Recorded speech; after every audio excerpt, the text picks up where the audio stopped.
you. Right. It talks about the music our kids are listening to, the culture they have at school, realizing who their friends are, what to look for in terms of paraphernalia. We'll have a whole table full of drug paraphernalia that we have found over the past 2 or 3 years right in this area that they can look at and see. And, we talk to them about things like, your children do not have rights to privacy in their bedroom. If you think something's going on, it's incumbent upon you to figure out what it is. Exactly.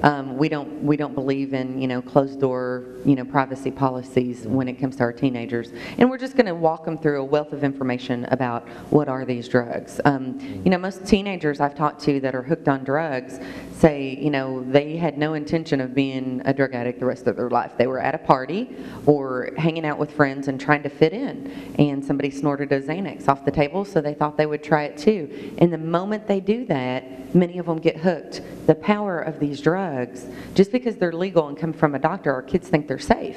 But the power of these drugs on our brain is really incomprehensible, and our kids are getting hooked earlier at younger ages. Do you know the average age of first time use in our area is age 11? Oh. 11 years old is the time they're taking that first drink, that first pill, first hit off of that marijuana cigarette.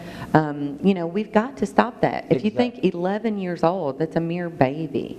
Exactly. And these kids are raised up around this. They're seeing it from their parents. I've heard horror stories about young children being around this while it's been cooked. And these drugs are getting over on them, drug babies and everything in the world. It's heartbreaking. And people are destroying their lives.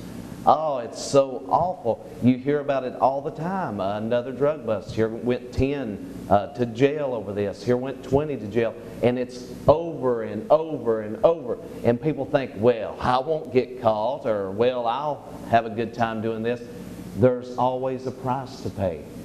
Can people contact your services and stay anonymous if they think that their neighbors are into this? Tell us about that. Absolutely. All they need to do is call our office, and we want no information at all about where they're coming from or who they are. All they have to do is tell us, the community road, the road name, number, maybe a description of the home. The more information you give us, the more help it is to us, because we get a lot of complaints, and we try to respond to all of them, but the ones that make it to the top of the list that we prioritize are the ones with the most information. Okay. So if you see a lot of traffic coming in and out, and cars are only there for a minute or two, then you probably have a drug dealer living next to you, and we need to know that.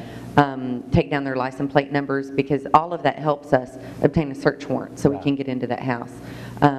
It takes a while. We can't just go and arrest a bunch of people because their neighbor turns them in. We have to actually build a case and make some buys out of that home, and we can do that. We do that every day, but we need, the more information we have from the community, the better. Right, and it's really getting out of hand with the way people are doing this and trying to sneak around and do this, like going and renting a motel room to burn meth. And you just hear these horror stories all the time, and it's just so heartbreaking.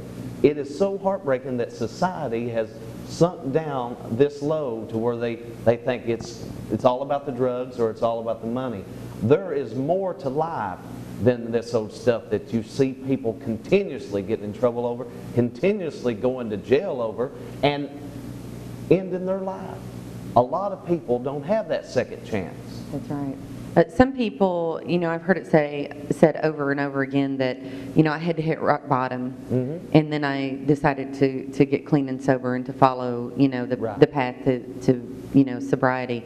But so many people, I can't tell you, in the office, every single week we get calls about drug overdoses. Oh. So many people hit rock bottom and they keep falling until they're dead. Right. And that doesn't just affect the individual that's dead. They leave behind kids.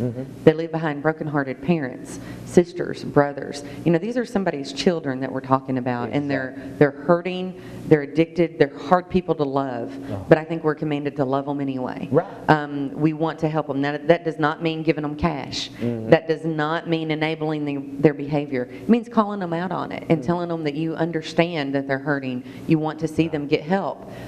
If they need food, that you will feed them, but you will not give them cash to go to the grocery store.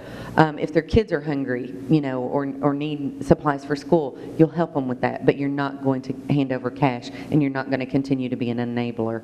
Quite frankly, the parents many, many times continue to bail their kids out of jail, continue to bail them out of trouble without allowing them to face the consequences.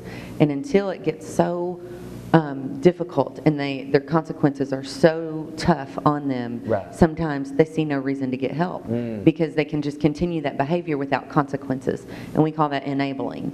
And parents think they're doing the right thing, but at the end of the day, they're just really hurting that child further. I talked with a parent whose son died.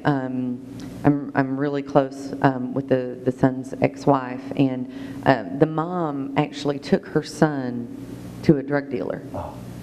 And she didn't know what to do. She didn't really understand how wrong that was. She knew it was wrong, but her son looked at her and said, "Mom, if you don't take me and I don't get these pills, I'm going to die." So put yourself in that mother's shoes. Obviously, we'd like to think, oh, there's no way I would do that. But if your son's sitting there begging and he says his body's going to